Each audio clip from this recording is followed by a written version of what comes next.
പ്രിയമുള്ള സഹോദരന്മാരെ, അസ്സലാമു അലൈക്കും വറഹ്മത്തുള്ളാഹി.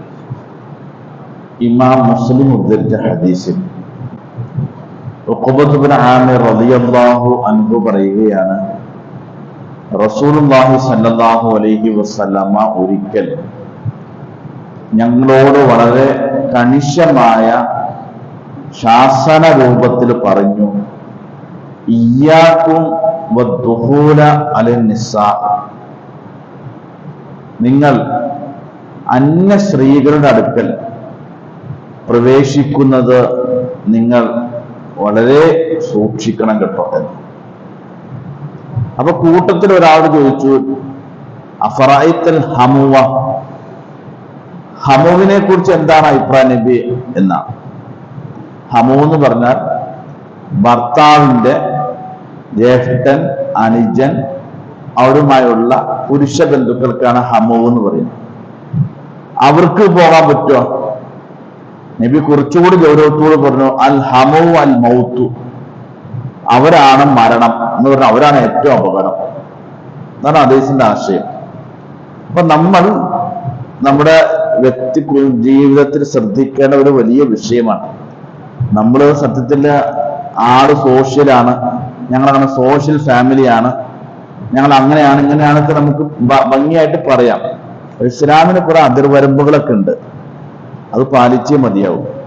അപ്പൊ നബി പറഞ്ഞത്, ഒരു സ്ത്രീയുടെ ഒറ്റയ്ക്ക് സ്ത്രീയുടെ അടുക്കൽ പ്രവേശിക്കാൻ പാടില്ല എന്നാണ്. നമുക്ക് വിവാഹബന്ധം നിഷിദ്ധമായ ഒരു സ്ത്രീയുടെ അടുക്കൽ ഒറ്റയ്ക്ക് പ്രവേശിക്കാൻ പാടില്ല എന്നാണ്. അപ്പൊ ഒരാൾ ചോദിച്ചു, നമ്മുടെ ഭാര്യ അവർ ഒറ്റയ്ക്ക് ഒരു വീട്ടിലുള്ളൂ എങ്കിൽ അയാളുടെ ഭർത്താവിന്റെ ജ്യേഷ്ഠൻ, അനുജൻ, ഭർത്താവുമായി ബന്ധപ്പെട്ട പുരുഷ ആളുകൾക്ക് അങ്ങോട്ട് പ്രവേശിക്കാൻ പാടുണ്ടോന്നാണ്.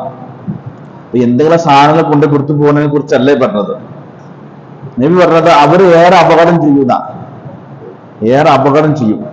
സത്യത്തിൽ അവിടെ ഒന്നും സംഭവിച്ചിട്ടല്ലല്ലോ, ഒന്നും സംഭവിക്കാറില്ല. പക്ഷെ എന്തിനാണെന്നറിയാവോ, ഇനി നേരെ ആ ഹദീസ് വിശദീകരിച്ച പണ്ഡിതന്മാര് പറയാ, നേരെ തിരിച്ചും.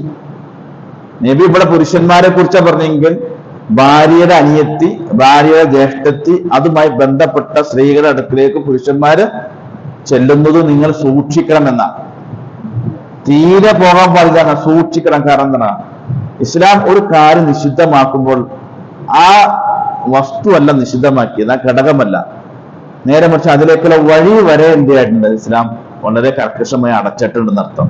പല അപകടങ്ങൾ ഉണ്ടാക്കും എന്ന് നബി പറഞ്ഞത് അത് മരണമാണ്, അല്ലെങ്കിൽ ഏറെ അപകടം ചെയ്യുന്ന.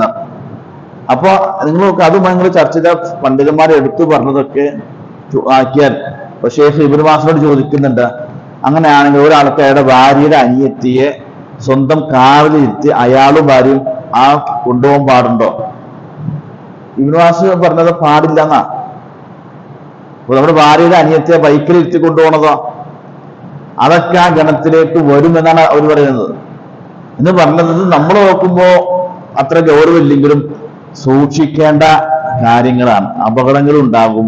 അതുകൊണ്ട് വഴി ഫിത്ന ഉണ്ടായിട്ടല്ല, അതിലേക്കുള്ള വഴി പൈശാചികമായി തോന്നിപ്പിക്കും എന്നുകൊണ്ടാണ് ഇസ്ലാം വളരെ കർക്കശമായിട്ടുള്ള അതിർവരമ്പുകൾ പറഞ്ഞിട്ടുണ്ട്. ആ അതിർവരമ്പുകൾ നമ്മൾ സൂക്ഷിച്ചാൽ ഖേദിക്കാതെ നമുക്ക് രക്ഷപ്പെടാൻ സാധിക്കുന്നതാണ്. പല സംഭവങ്ങളും കേൾക്കുന്നത് മുഴുവൻ നമുക്ക് കേട്ടുമ്പോൾ കഴിച്ചു വെക്കുക. ഈ പറഞ്ഞതിന്റെ പേരിലാണ് അവസാനം പല അപകടങ്ങളിലേക്കും ആളുകൾ ചെന്ന് കേൾക്കുന്ന വാർത്തകൾ നമ്മൾ കേൾക്കുന്ന മുഴുവൻ ഈ പറഞ്ഞ ബന്ധത്തിന്റെ അടിസ്ഥാനത്തിലായിരിക്കും. അതുകൊണ്ട് വളരെ നമ്മൾ സൂക്ഷിച്ചിട്ട് വേണം അത്തരം കാര്യങ്ങൾ ഇടപെടാൻ. ഇസ്ലാമിന്റെ നിയമങ്ങൾ പാലിക്കുകയാണെങ്കിൽ കുറച്ചൊക്കെ നമുക്കൊരു സുരക്ഷിതത്വം, സംരക്ഷണം ഉണ്ടാകും.